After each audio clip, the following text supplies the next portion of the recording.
A lot of engineering innovation is simply, here is some random crap I drew up, let's test if it works. Sometimes it works, though usually not, and sometimes it does something in the middle.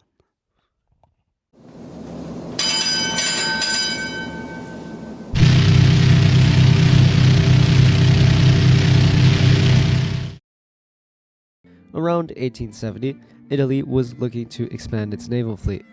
The main reason for this was to counter the Austro-Hungarian navy, specifically because of the Battle of Liege, but simply a very embarrassing clown show for both of the navies.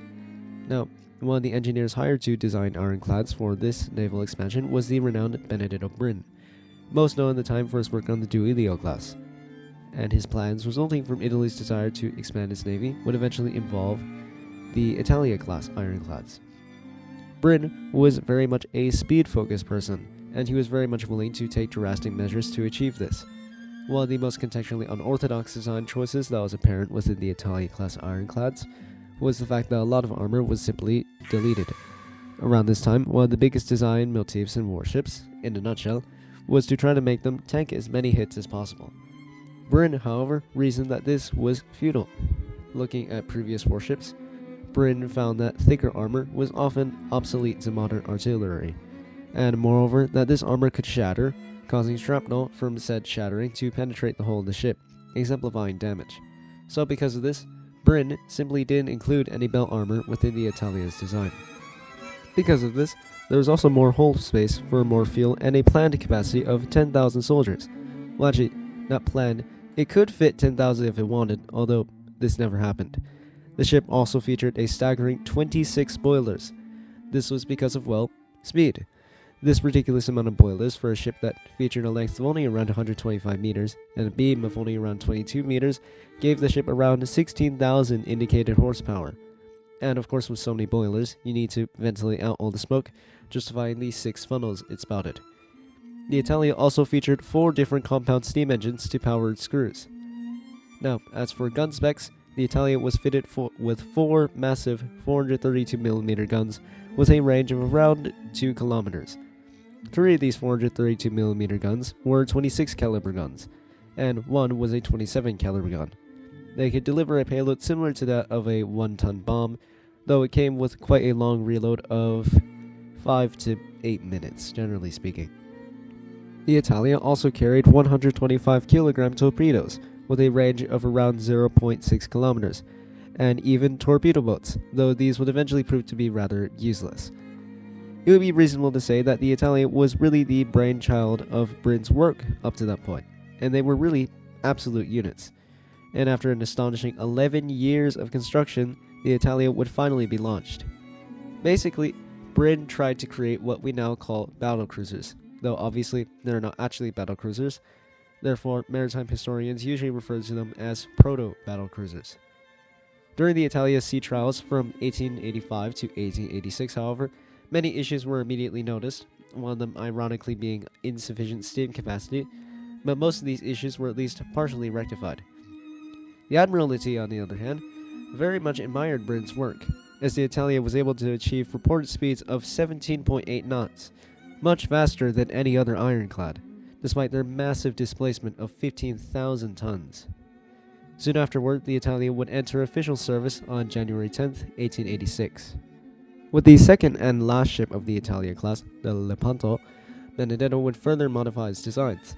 The Lepanto featured 24 boilers, 16 of which being locomotive-type boilers.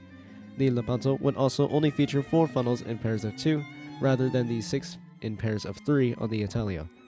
Along with this, there are also slight changes to gun arrangements, and her beam was slightly less wide.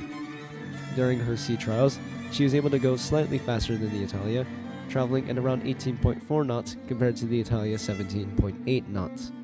Throughout their careers, because of their unique design, these ships would be commonly used as testing grounds for the Navy. The Italia would sail around the Mediterranean soon after its launch before being assigned to the Squadra Permanente, and was even made flagship. Though just a year after her launch in 1886, she was laid up in 1887 and only put back into service in 1888.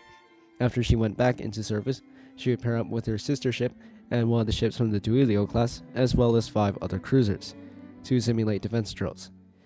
In 1889, she also took part in the naval review with Wilhelm II of Germany. However, for the same economic problems that caused her to be laid up in 1887, she would be laid up again. She would alternate between the reserve and was even temporarily the flagship of the 2nd Division, where she simulated another naval attack, this time one from the French army.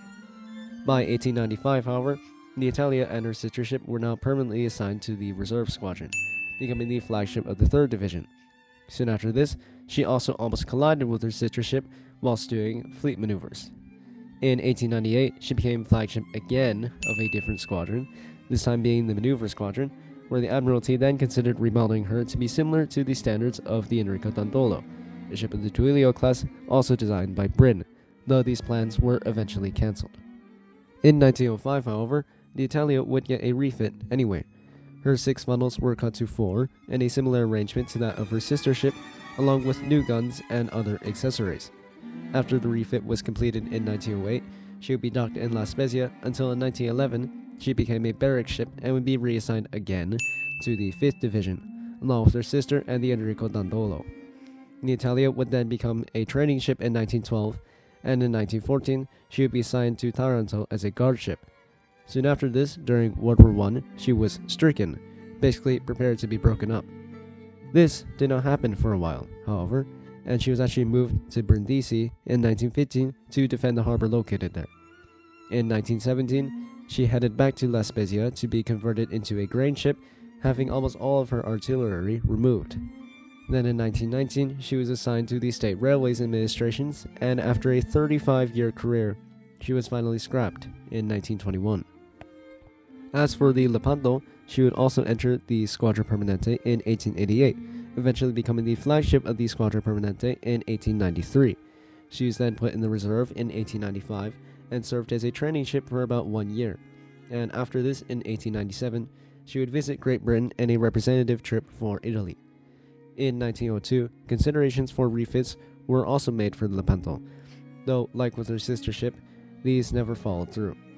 In the same year, she also became a gunnery training ship in La Spezia, and around this time, she also had her torpedo tubes removed. She would then be moved to the training squadron and would serve as a gunnery training ship until 1910, when she was turned into a barrack ship, along with her sister ship a year later. She was then reunited with the Italia when she was reassigned to the 5th Division in 1911. Then in 1912, she was prepared to be broken up, though this then also didn't go through, and she became a first-class auxiliary ship while still in La Spezia. Finally, though, she would be broken up circa 1914. And yeah, that's basically what these ships were. They were interesting concepts, just not fully developed or perfectly applied. Of course, although these were proto-battlecruisers, real battlecruisers would come in 1908 with the British Invincible Class.